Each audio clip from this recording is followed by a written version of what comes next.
প্রথম আলোর অফিসের সামনে আন্দোলনকারীদের দুজনকে উঠায় নিয়ে যায় প্রথম আলোর নিচে যে আয়না ঘর রয়েছে সেই আয়না ঘরে নিয়ে যেয়ে বেধড়ক মারপিট করা হয়েছে প্রথম আলোর বিরুদ্ধে বলার জন্য।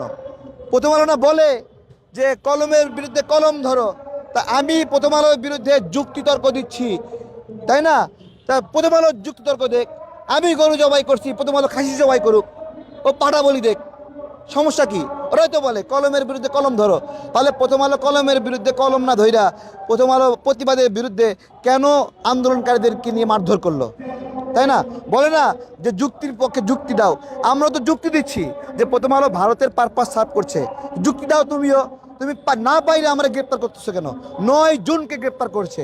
দেখেন, এই গত কয়েকদিনের আন্দোলনে কোনো আন্দোলনে কোথাও একজনকে গ্রেপ্তার করার খবর শুনবেন না, কোথাও না।